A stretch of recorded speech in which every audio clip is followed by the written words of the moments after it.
When I created Team Ordinary, this is exactly what I had in mind. We're going to talk about it on today's podcast. Welcome to the Ordinary Marathoner Podcast.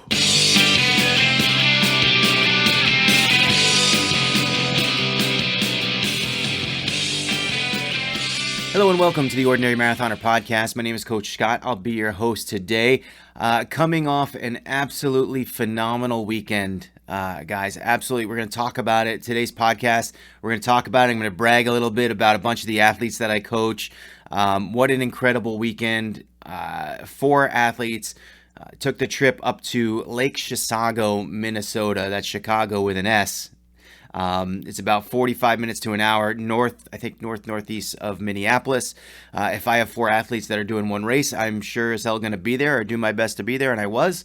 And we had a great time. So, today we had a great time, and I got to tell you, I think all 4 of them accomplished something on this trip, achieved something on this trip, that was certainly notable and something to talk about. So let's talk about it. Lake Chisago, a great race, non-branded, obviously a non-Ironman branded triathlon. I don't know why I have to mention Ironman every single time we talk about triathlon. Probably shouldn't, but a non-Ironman branded triathlon, 3 different distances. They had a sprint, they had an Olympic, and they had a 70.3, a half iron distance.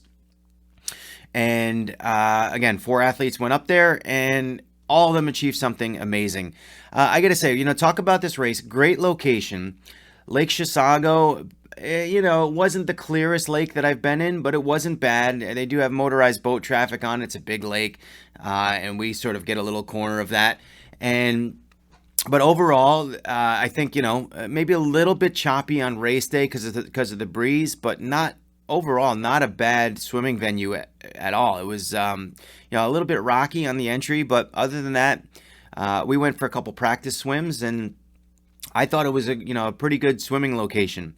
The bike course, we went out on a little bike ride on Saturday, and the bike course was from what I saw, it was rollers. There was one challenging hill out there that we did not do on Saturday. You're not going to do the challenging hill the day before race day, right? I believe it was about 1,500 feet of elevation, 1,500 feet of elevation total.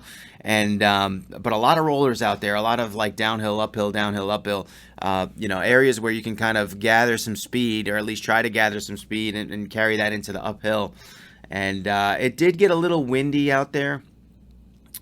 It got a little bit windy towards the tail end of the bike. It was detrimental to some people, and it definitely affected times. But it was overall, that's not something you can control, right? Overall, a pretty good day.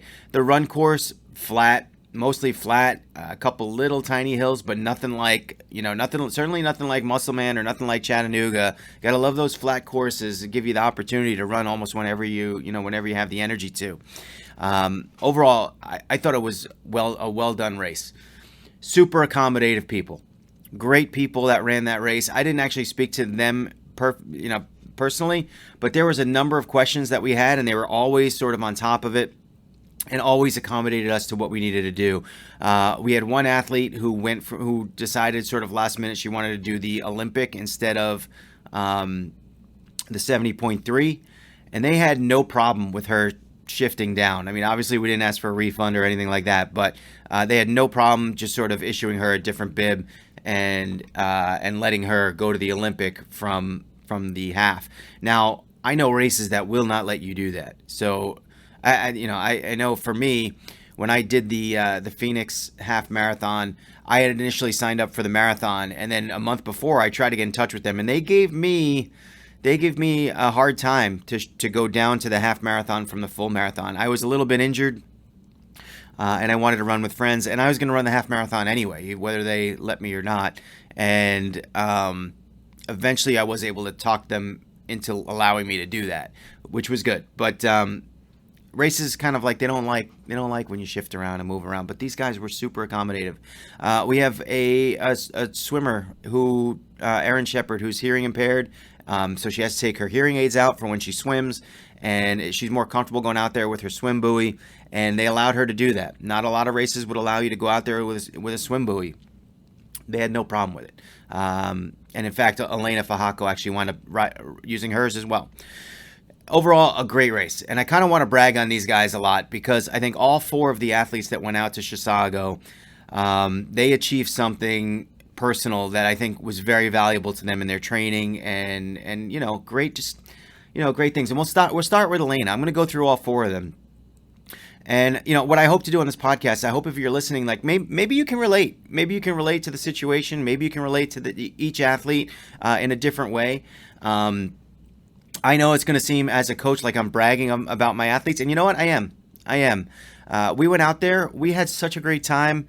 Normally we are sort of relegated to this virtual friendship, right? Where you're typing on chats or messages or on Zwift. We're riding together on Zwift and whatever it may be, text messages, social media, that kind of thing. But we all have, it's the kind of relationship with these guys that I feel like I've known them forever. When in reality, we've only known each other for, in some cases a year, some cases 2 or 3, but it just feels like we've known each other forever. And it's just, I think that there's something when it comes to athletics and getting people together, getting people who have common goals and common interests together, that it makes it really special.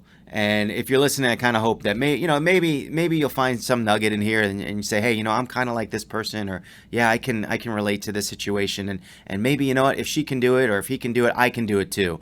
That's kind of the hope with doing this podcast. So let's talk about Elena first.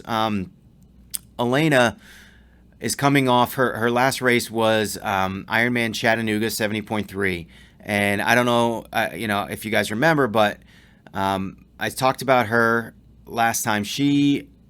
That performance in Chattanooga was inspiring. She came in just under the wire as the lightning was coming in and got her medal.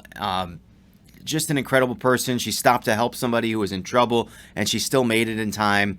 And I'm just super proud of her that day and all the adversity she fought through. She's one tough cookie. She is just a tough character. Now, she's been having some struggles with training, and some of that is sort of like, after post-race kind of blues kind of thing. And certainly I don't think was in as good a shape as she was at Chattanooga. Also, when she arrived in Lake Chisago, she was sick, coming off of bronchitis. She wasn't contagious, but she was still sort of lethargic and feeling horrible. Having trouble breathing. We went on a practice bike. She had real trouble kind of breathing when we were climbing. And it was a struggle for her. She was set up to do the 70.3, and instead of doing that, she went up to the race director and she asked if she could kind of go down to the Olympic, which they allowed her to do. So she was the one that did that.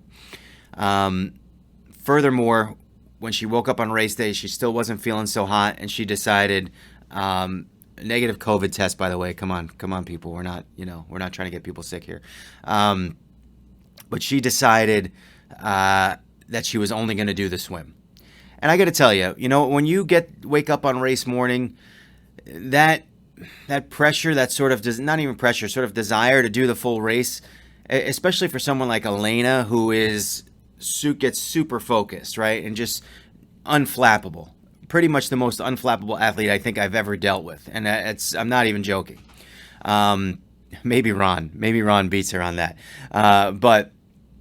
You can't, you know what? And actually, I was at the swim start with Ron and with Elena. You can admit it, Ron. Elena more unflappable. She's just one tough cookie. But so what she decided to do, she went down to the Olympic. She didn't even bring her bike. She said, you know what? I'm not going to be able to. I don't want to struggle. I don't want to make myself worse. And you know what? She didn't feel like she earned it. So. Through training, so she was gonna instead of going out and struggling through a day of 70.3 where she wasn't feeling well and was undertrained, she decided to do the Olympic, to do the swim only, and kind of swim with Erin Shepard, who was out there doing the Olympic as well. Erin is the hearing issues, and kind of make sure that she had a guide through the Olympic, and it's just to sort of sacrifice your own race for a teammate. I thought that was just a wonderful thing to do, and generous, and I don't know. I just thought it was amazing. She went out there and with Erin. Erin had signed up for the Olympic, Erin has done the Olympic distance before and was kind of doing this race because she wanted to come in and race with her teammates. And she was well trained. She was ready to go. Erin was ready to go. Erin gets a little nervous, I think, on race day morning. We had done some practice swims the day before and 2 days before, and she looked really solid with her form. And I thought, I even commented, I thought that the last I had seen her swim was Des Moines, Iowa, about, a little over a year ago. And she looked a lot more, a lot more efficient, I would say, with her swim stroke. And she got out there on race day, and the good news about having the swim buoy is that if it gives you comfort, you get the comfort. The bad news about having the swim buoy is that when your coach has binoculars at the start line, he can see you at all times. And so we noted that, Erin sort of likes to sight, or maybe not likes, but feels like she needs to sight, I think, often during the race, making sure she's on track on the right. And she kind of, her head just sort of bobs up and down in the water when it should be down a little bit more. So we're going to work on that going forward. But Erin made it through with a good swim time. I'm sure she probably would have liked it to be a little bit faster, but she made it through with a good swim time. Elena finished right alongside her. Elena helped some other folks too that were a little bit kind of off track. They were like veering off the course, and Elena just took the time to go over and help. Elena's a strong swimmer. She went and she helped out.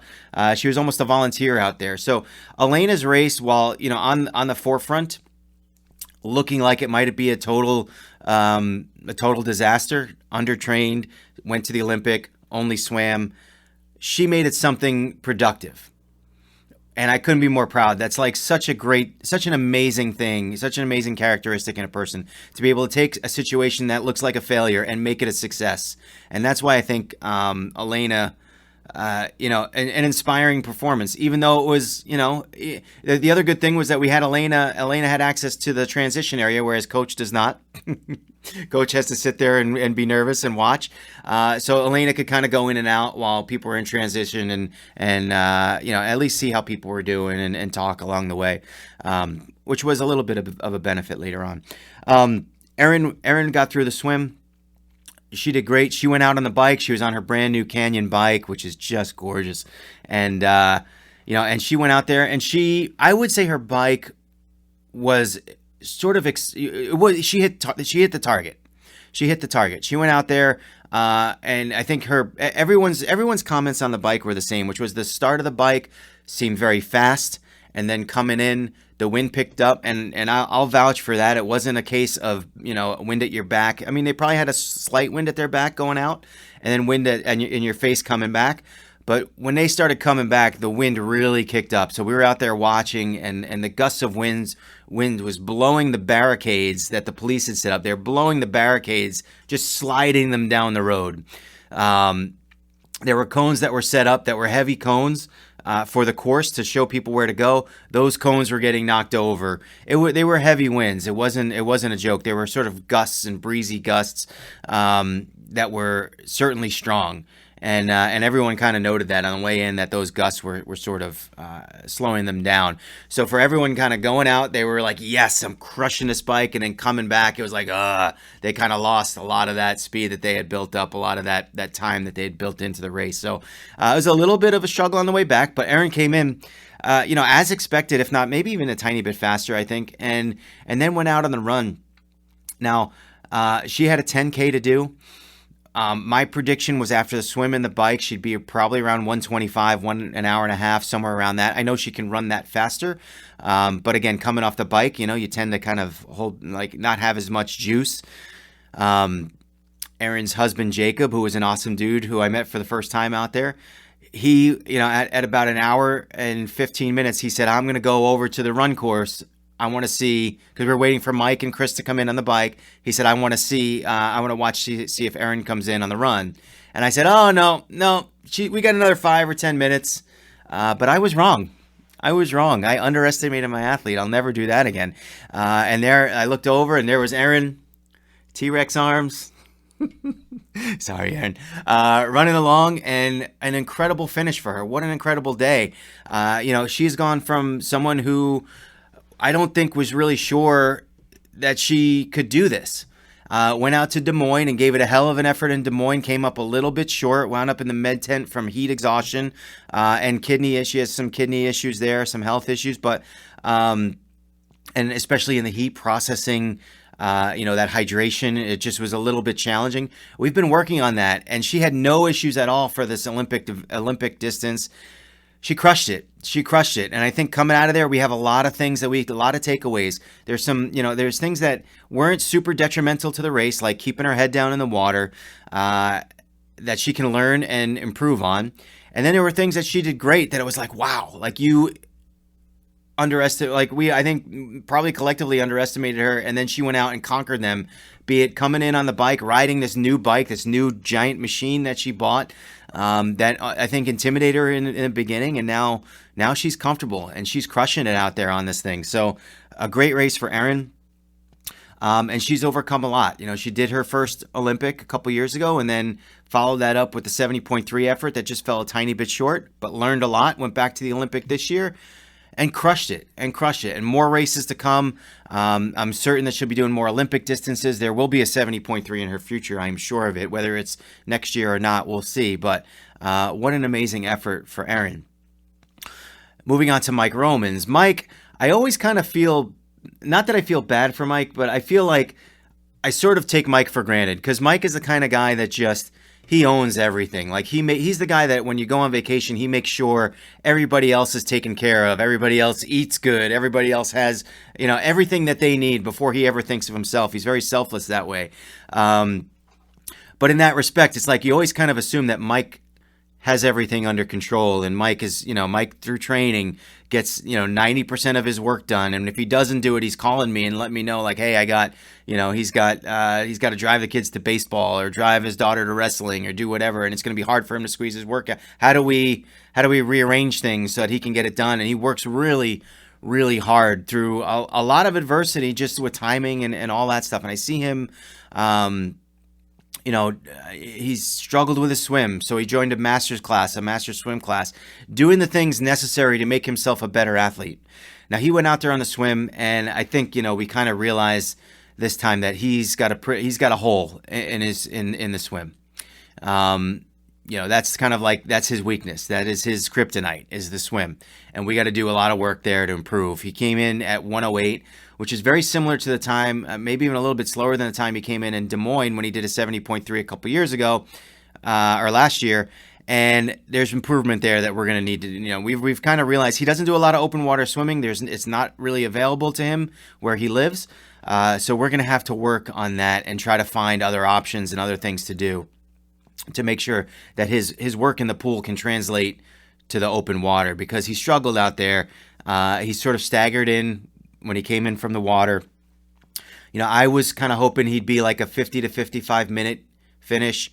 And he came in, I think, 105 to 108, somewhere around there. So a little bit slower than we expected, but man, he went out there on that bike and he destroyed it. And, again, they dealt with the wind coming back in, but when he went out there, he said he just absolutely crushed it. He was feeling great. He came in just north of 3 hours. And, his comment was, if you gave me a couple more weeks and a clear day, he thinks he would have had 2:45 in him on that day. And I don't doubt him. On that, because he's a strong cyclist. And then he went out on the run, and, kind of as expected on the run, it wasn't necessarily a struggle, I don't think, but it was, it was, we all kind of have this, there's sort of this translation from bike to run. Obviously, this is why we do brick workouts, and he did a lot of big brick workouts as well, but it's that getting off the bike, you never really know what your pace is going to be, how you're going to be feeling, how much you're going to need to walk, how much you're going to need to take easy when you get off that bike and you get to that run. I think his time was around 2:45. I know that Mike can run about a 2:15 to 2:10 to 2:15 half. So there's that sort of added time that kind of gets added, thrown on top, because you just destroyed the bike course and you're coming in on tired legs. But we've been working on that, and I think overall we took that and we kind of looked at it as a sort of an overall fitness, sort of something that we need to work on. I need to work on it too, kind of translating that run, that bike to run transition, and getting more out of the run. as squeezing as much out of that run as we can. And I think that is sort of like we need to do some longer workouts, some longer weekend stuff, and we're gonna work on that heading into next year. Have a marathon on the schedule. A lot of us are going to be going. I think that whole crew is going to be going down to Memphis for the Memphis Marathon. So we're looking forward to that and getting that done, training for that. And I think that's going to help everybody going into next season to sort of extend that fitness level so that when you get off the bike, I know you kind of trash your legs on the bike because you love it and you want to go after it, but hoping that you still have some left for the run. That's something I think we learned and we knew already, but kind of learning more and more about as we go. But a great race for Mike. I'm super proud of him. He's always like one of the team leaders and just sort of getting people together and really this whole triathlon, he was the one that found it. He was the one that decided he was going to do it, and then people sort of gravitate towards him and decide, hey, if Mike's going to do it, I'm going to do it too. And that's why everyone sort of traveled to the location to begin with. So super proud of Mike and all the work that he's done and of his result.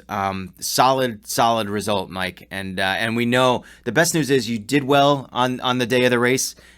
And we know that you can do better, and we know that there's other ways of improvement. So we're going to be on top of that, and we're going to be working on that going forward. And I think Memphis Marathon is going to be a great sort of leap into next year. And I only expect you to get faster going forward. Mike works hard, and as does everybody else, but he'll only get better and better. And that leaves last Chris Myers. I've been training Chris, 2 years now? I don't know. But when I first met Chris and Chris first went out, to the first race I remember her doing was an Olympic triathlon. And she was slow on the swim, and I think she actually coming out of the water, she fell over and she felt bad. It's that disoriented feeling, right, when you get out of the water. And everyone has it. We have you all on videotape, too, getting out of the water. Especially Mike was really funny. But if I have that clip, I should throw it in there. But... of Mike getting out of the water. Run to the voices, Mike. Run to the voices. But Chris went out and did the bike, and her bike was sufficient. So she got out of the water for her first Olympic, and she struggled. She got out on the bike. She kind of struggled, but sufficient to get through. And when she came into the bike, I think she was probably last at the Olympic, and she just decided I think she thought it was more embarrassing to go out and finish last for the run, that people would be waiting for her, and she just didn't do it. Now, since then, all I have seen out of Chris Myers has been a fierce tenacity, ferocious, just to go after it and improve. And oh my God. Now, she has, since that first race, she has gone out and conquered the Olympic. She finished the Olympic. A great day that she had. That was probably, I don't know, 6 months, a year ago, to conquer that Olympic after failing, an incredible step to take. And then to train hard for a year as she went to the 70.3, a distance she has never done before, and significantly greater than the Olympic, right?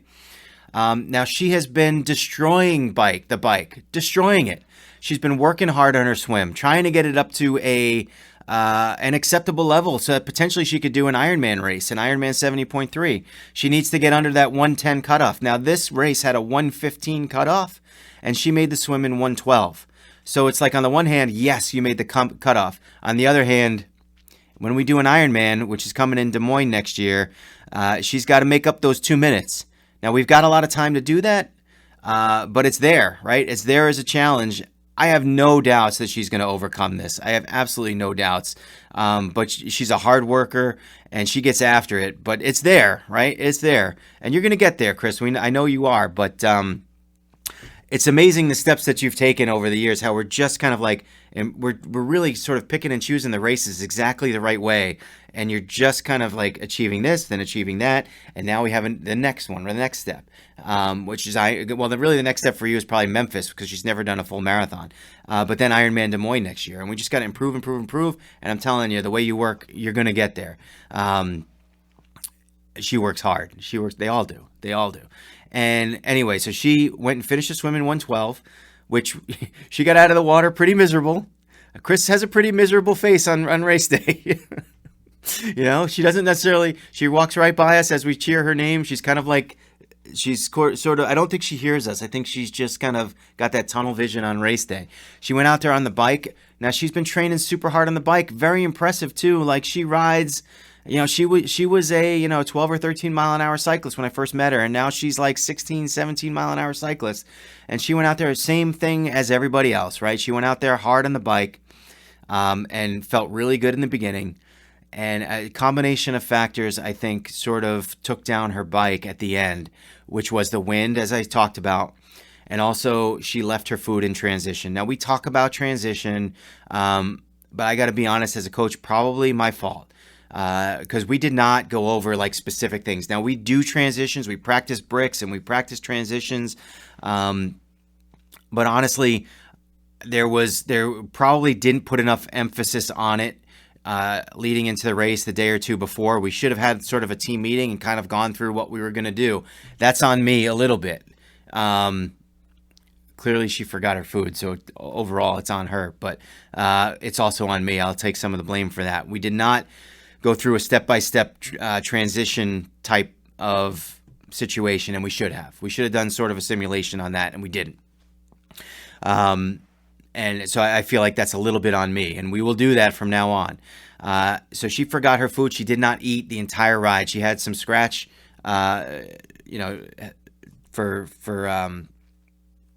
her drink, but she kind of needed that food, I think. And when she came in on the bike, number one, she had a little bit of a spill out there. The wind kind of knocked her over at one point, so she had a scraped up knee. She was looking miserable. My concern was that she was going to pull the same thing that she did in the Olympic. She was not last. She was not dead last this time. There were a couple people behind her. Elena was in transition trying to rally her, and she decided. I don't even think it was an option, to be honest. We were concerned. We were especially concerned when we heard that she didn't eat and she hadn't eaten, and we tried to get her some food, and Elena was in there trying to make sure that she was eating, and she did. She transitioned a little bit slower, but that's fine after the 56 miles and taking a spill on the bike. That's certainly okay. And then she was out on the run. I tell you, as a coach, I get concerned. I just following my athletes on race day and having 4 athletes doing different races out there on the course in different spots. Aaron's on the run and Mike's on the bike and Chris is on the bike and Elena's walking around and we have the dog and we're trying to cheer. And I walked like 29,000 steps on Sunday. No lie. I took 29,000 steps on race day. So it was certainly a workout for me. But when Chris went out, I think we all had a little bit of concern, because it was like she was going to have to mentally be there, and coming off a spill and not eating and not having the right nutrition, and who knows about hydration. We were just kind of a little bit concerned. But man, she got it done. She got it done in sub 3 hours. I don't even know what to say, Chris. I don't even know what to say. Like, again, I think I underestimate you guys sometimes, and you have all come so far, and maybe it's just because I know where it's like I know where you were at one point, and you are now stronger, and you are now better, and you are now conquering things. I'm sort of in awe of everybody this weekend, and I'm just, like I said in the beginning, I like to brag on my athletes. My athletes, all of them in ways they just broke through some sort of barrier or some sort of achievement, something that they want to do, something that they want to accomplish.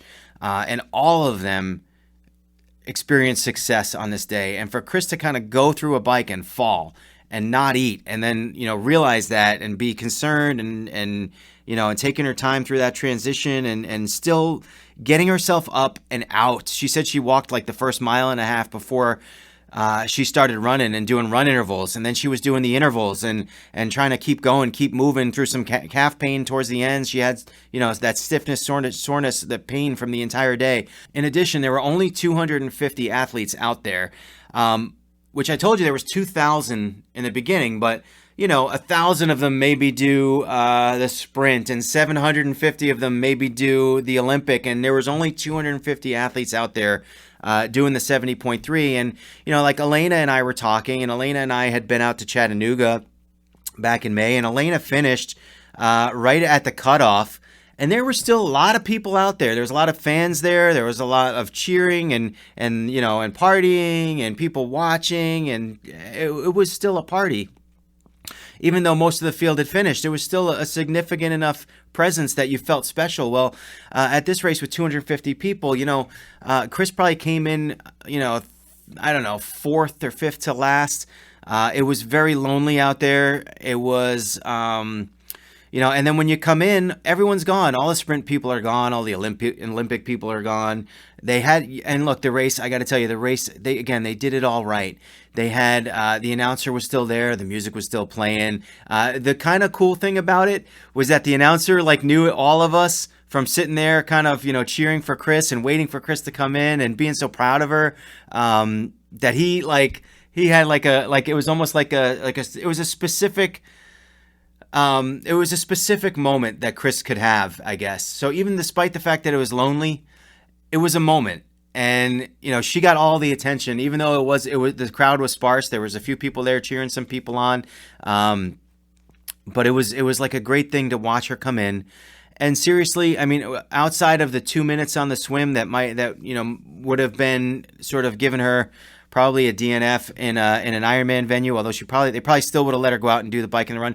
Overall, she came in well under, the 8.5 hour cutoff for Ironman, well under, comfortably under. And I think that knowing that she had those faults during the day, forgetting her food, and the fall that she took, the spill that she took, knowing that on a normal race day, that will probably not happen on a regular race day, that she shouldn't have forgotten her food. She should have had that out there, that that she should have, that she won't fall. She's a good cyclist. It's not like there's no reason for her to fall. It just was the wind. And the fact that she was at the very end of the race going uphill very slow, the wind gust came and she kind of, wobbled and fell over. That doesn't happen on a normal day. So we know that she can be faster. She can be a lot faster by doing simple things, right? By eating, right? Simple things would make her, by not falling, would make her time even better than it was. So there's, it's like, on the one hand, for all of these guys, what a great day. What a day full of accomplishment and pride. In addition, every one of them, the improvement, you can see the improvement of where it was and how it's come. And then there's a path to even greater improvement going forward. And for that, and this is why I love this team, right? This is why I love this team. You saw it in Chattanooga when we had a dozen athletes there, just sort of all enjoying each other's company and cheering each other on and going out there and killing it. But in addition to then go and see it again, and I got to tell you, I look at this travel and I want to go to every race, and traveling is expensive, and I don't make a ton of money doing this, but man, these experiences are so valuable as a team to go out and meet one another and cheer each other on and really just sort of push each other. And that's what we do day in and day out, as a team and as a group of people. So I want to thank all of you guys for making this trip so worthwhile and so worth it. Again, we are going to Memphis Marathon. The St. Jude Memphis Marathon is December 2nd. There is if you don't want to do the full, there is a half, there is a 10K, there's a 5K. I know, again, travel is expensive. It is tough. We are going to be doing a Zoom training session starting in 2 weeks. So keep an eye out for this, because there's going to be announcements on the webpage over the next 2 weeks before that. Basically, you sign up for the Zoom. I'm not sure what we're going to charge. It's probably going to be like, I don't even want to say, because if I'm going to give you a price that's too low, and my wife's going to say that I'm crazy and it should be higher. So I'll let her set it. I'll let her be the mean one. Sorry, Steph. But we're going to put something together. It'll be a training program. It's like 16 weeks, for the half and also for the full. And we're going to get you there. So we're going to get you from start to finish. Look, I know if you're out of shape, if you're coming off the couch, probably not a smart idea to sign up for a marathon. Is the half doable in 16 weeks from the couch? Maybe with the proper run walk approach, we can maybe do it. So, I mean, think about it. And you could also sign up for the 10K. And in addition, even if you're not doing the Memphis Marathon, if you're not doing any marathon, or if you're doing a different one that's kind of close, come and join it. Come and join the group. We're going to do Zoom calls like every other week, and we're going to talk. We're going to, you guys will get the chance to ask questions. We're going to bring in Allison Knott, our dietitian, Allison Knott, to talk to you guys about what you should be eating, early in training, what you should be eating as you train, how you should be training for nutrition and hydration as we approach race day and long runs and all that stuff. And, we're going to get into it on a granular basis and really hopefully, bring you guys from where you are now all the way to the finish line in Memphis or whatever your finish line may be. So keep an eye out for that. And I know I think Chris is doing the full, Aaron's doing the full, Romans is doing the full, Elena is doing the full, I believe. I was trying to rope Katie Mayo into doing the half. I'm not sure if I did that. I'm not sure if that's going to happen. But we have some other folks thinking about it. I think, Michelle Early from our Chattanooga team. She's going to be out there doing one of the races. I'm not sure if she's doing the half or the full. We're going to talk about that as well. Carrie Rogers, Brian Rogers, maybe I can get you guys out there. I don't know. I think they kind of backed out after the travel situation, but it's a long ride. It's a long drive for us. It's about 18 hours out to Memphis, but we're probably going to fly, and we'll see how it goes when we get there. But I just got to tell you, these experiences have been awesome. It's great working with people. Really, I talk to most of you guys I talk to on a day-to-day basis. I try to keep in touch with my athletes as much as possible. We got some new ones coming on board in the next few weeks. Very excited. I had two really solid consultations. Again, these consultations, if you're interested in coaching, let me know. Even if you're kind of like on the fence, my policy is always let's have this conversation. The conversation is free. And if you want me to coach you, we can do that. And if you think if it's something where we realize, hey, coaching is for me, but maybe I'm not the right fit, that's cool too. We'll find you the coach that's for you. And maybe the idea is, you know what? When it came to me, it's like I'm uncoachable. So what do you do when you're uncoachable? You become a coach. That's what you do. Anyway, guys, last but not least, thank you all for a great weekend. Thank you to the people that I coach and the people that I met out in Lake Chisago, including Elena's mother was there with her dog Frank, and they were amazing. Elena's mom, I think, had the most fun of anyone there that day, cheering folks on, holding up signs, and just having a blast. What an amazing weekend, guys. Thank you all. Thank you guys for listening. And again, I'm sorry for sitting here and spending 45 minutes bragging on my athletes, but they deserve it. And I hope that in the least you were able to kind of relate to one or two of these stories and the way that people have overcome things. Maybe you're in one of the positions that one of these athletes that were in at one point, and maybe you want to improve, and this can kind of show you the way. They are certainly inspirational. They inspire me, and we're going to keep pushing forward. That's all I got for you today. For me today, guys, I'm back at it. I'm back at the training. Today I'm in the pool. Geez, I got to get to the pool in about a half an hour. Today I'm in the pool, and then it's workout time for Team Ordinary on our Zwift club. So if you're on Zwift and you want to work out with us, Wednesday nights, 8 p.m. Eastern time, look up in the club section, look up Team Ordinary, and go and just it's an open thing. You can just join Team Ordinary. Look up the events, the team events, the club events. Today we're racing the Sand and Sequoias course. None of you athletes that race this weekend better be doing that. You guys should be home recovering. And I know, Mike, that you want to do every single race all the time, but let's get some recovery time in, buddy. So tonight is a race. It should take, I think normally it takes me about 35, 40 minutes to get through that course, but it's hard. So you want to get there early, make sure you're warmed up, and then let's get after it. We'll be live streaming that on, probably by the time this podcast is on, we'll have already done it. But also our Thursday night trivia ride is there as well. Next week on Wednesday, I will be leading the USA Triathlon ride, so I got to get that done. Got to get that over to USAT today. But next Wednesday, which will be the 10th, 6 p.m., get on over to Zwift, check out the events section, and join us for the USAT ride there. That's all I got for you guys today. I know it's a long podcast. Thank you for listening. We'll be back again next week. And remember, every day is an ordinary day unless you make it extraordinary. So get after it, guys.